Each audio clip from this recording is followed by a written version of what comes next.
They are leaders, but they're not the grassroots. The grassroots live in Gaza, in the Palestinian territory. So they have to listen to the grassroots. It's not about organization. It's about 100 million now in Gaza and another few millions living in West Bank. You have to listen to those people. How did Hamas came to its position in the government? By election.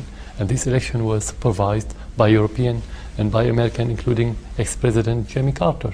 And they said, this is democratic election. So the question, how could you have terrorist organization elected democratically? They have to revise this contradiction. This means the whole people are terrorists, and it doesn't work. You cannot accuse the people as terrorist people.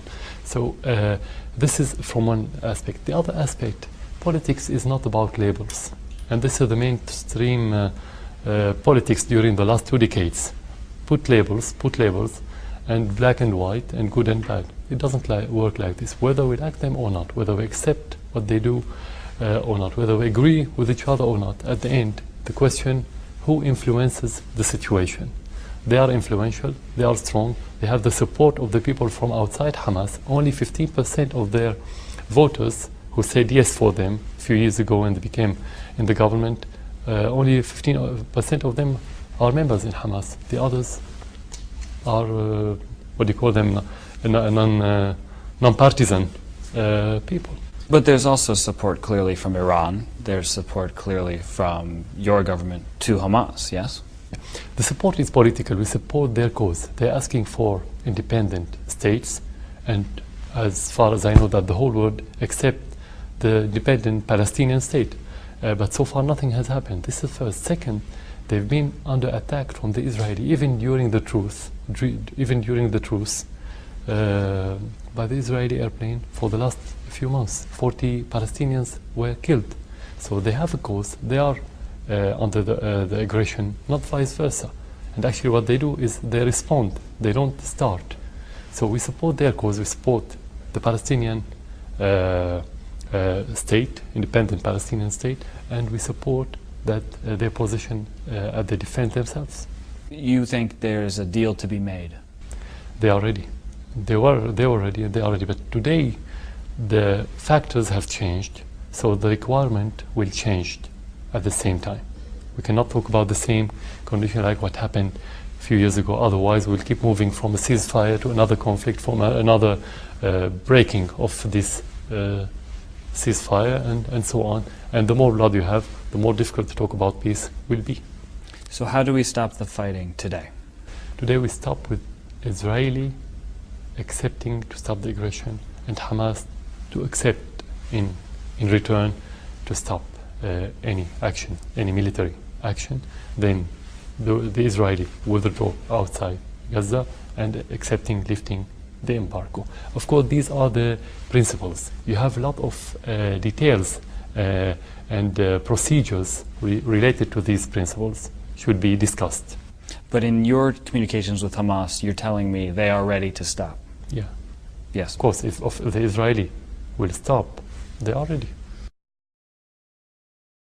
The Israelis say the sort of ceasefire they want is one where there are no more rockets onto their territory and where the border with Egypt is controlled so there's no arms smuggling across it. Would you accept that?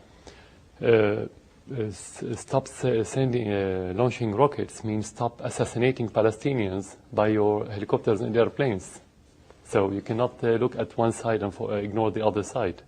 About smuggling the armaments is another issue. It's part of the bigger solution. And Syria is not involved in this issue because we don't have border with Gaza. But do you think that should be part of any ceasefire? Yeah, of course. We will support ceasefire. We've been working with many countries, including the French, for this ceasefire. Do you support Resolution 1860, the one that was passed at the UN recently? In principle, we support most of it, but it's, at the end it's ambiguous. It doesn't have any executive plan. How to implement it? That's the question.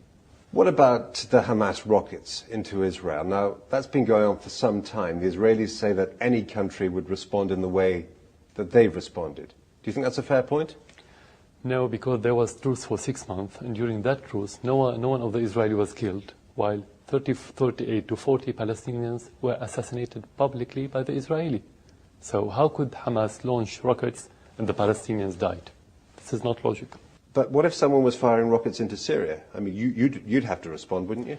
Yeah, but it's not about only sending rockets. What if you have embargo? Embargo is a war, not military war. When the people are going to die and they have to choose between dying slowly and dying fast, no, they're going to die fast. Now, Syria offers a base to the exiled political leader of Hamas, Khalid Mashal. You must have influence with him.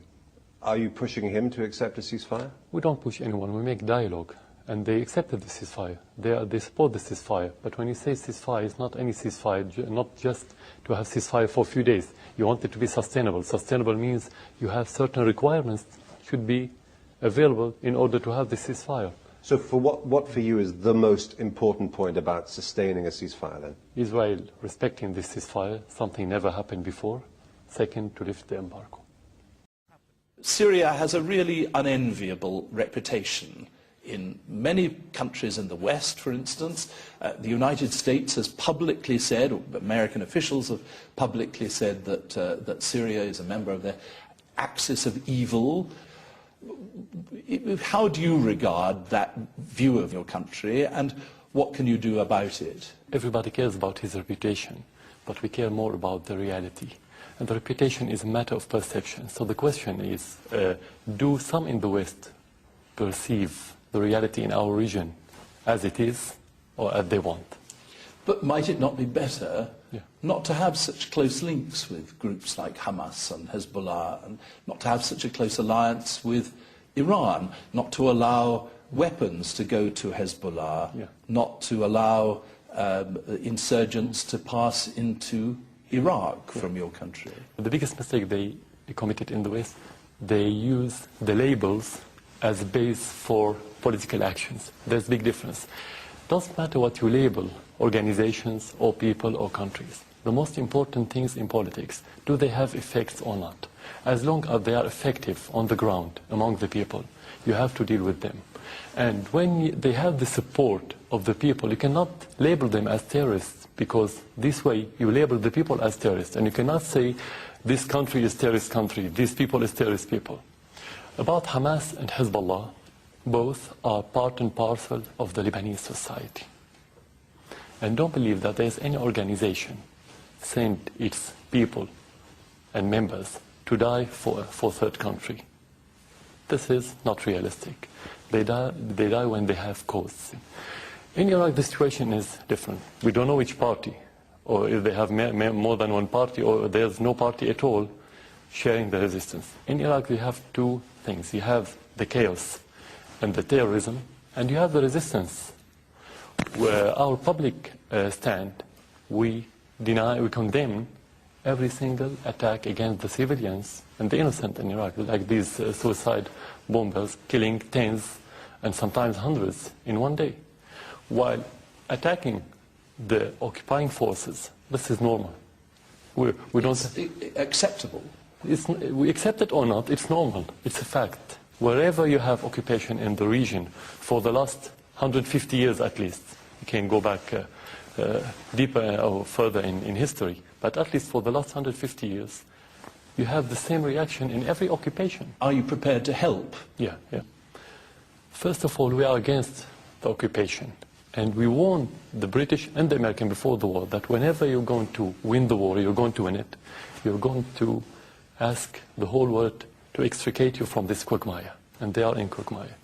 Of course, as I said, if it's normal, and we have to accept the normal, of course, the resistance is one of our concepts that we adopt, not against the British or the American in particular, as a concept against any occupying forces. So you do allow insurgents to pass across the border into Iraq?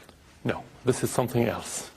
Because, first of all, the resistance in Iraq is Iraqi resistance. It doesn't come from anywhere outside the border. We don't allow and we don't support because first, for the Iraqis, second, for our interest. Because if you allow terrorists to attack somewhere, anywhere in the world, it will attack you later. Let me just get this absolutely right. You understand the reasons for insurgency, either against Israel or against the British and American forces in Iraq, but you don't help them. Is that No, right? as I have to be very precise about the definition. The insurgency is something against the law. We don't support it. Resistance, we adopt it as a concept. That doesn't mean that you support it with money or with armaments. I'm talking about the political concept, about you adopt it as a right. You did help Hezbollah with weapons, didn't you? No, politically. We help them usually politically. But as long as we adopt the concept of and principle of resistance, we're not going to be the guard of the Israeli border who occupied our land. This is very simple thing and self-evident. American officials are saying they don't think you can or will help with the peace process, so they don't think there's any point in talking to you. We have to ask them on what basis they said that. Well, I suppose they say it because they feel that you're not moving towards negotiations with Israel, for instance. Are you prepared to move towards negotiations with Israel? Yeah, if we draw an analogy with a car, it's not one car with one driver. Peace process have more than one party, and all of them has to drive in the same direction. The conditions to achieve peace are the international conditions. So this is very simple in order not to make it complicated, because if you ask the party, each one has its own vision, you'll make it complicated. Nobody will make concessions at the end. So it's better to be committed to the international will, if you talk about the will, or if you talk about the vision. We are committed to this will and to this vision. Are the Israeli committed to it?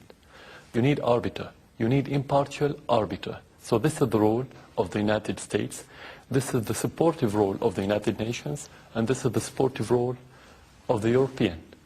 So far, the United States doesn't have a will to play this role and doesn't have a vision toward the peace. So would you accept that at some future stage, no matter how long it takes, Syria and Israel could live side by side in peace and harmony, accepting each other's existence? Peace negotiations connotes what you mentioned, what you're saying, in details. Exactly. It conforms with what you said. Yes, the answer is yes.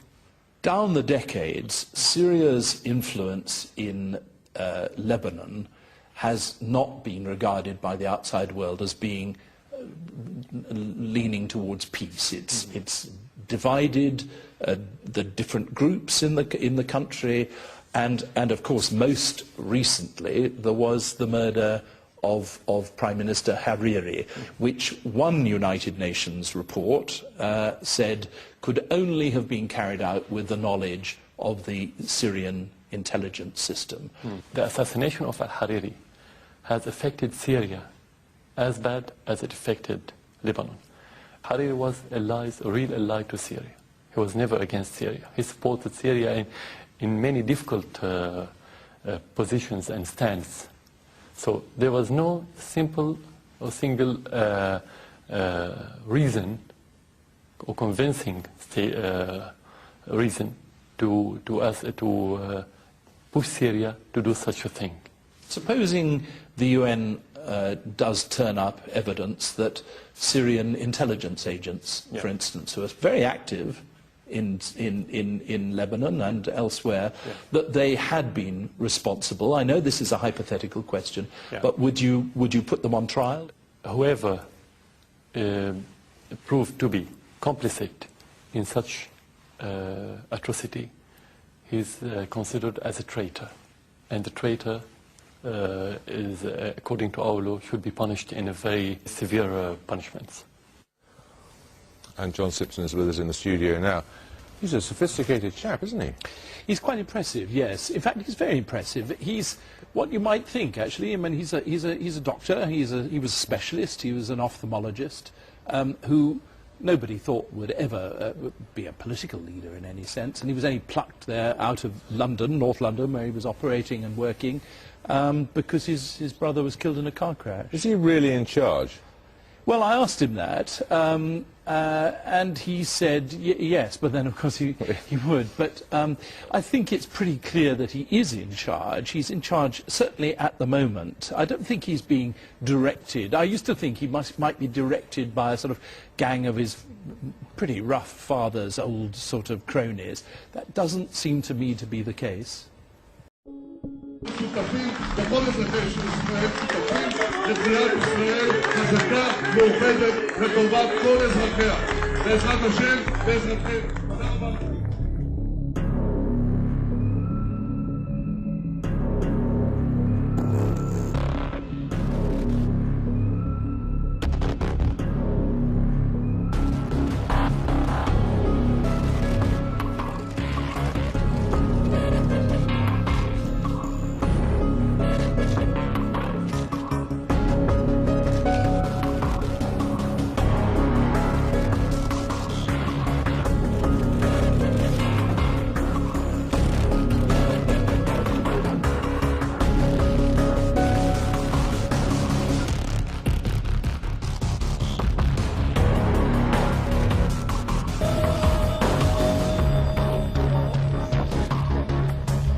الجولان لنا وفلسطين قضيتنا والتي قدمنا لأجلها الغالي والثمين الدماء والشهداء، وسنبقى كما كنا ندعم المقاومة ضد العدو الأوحد.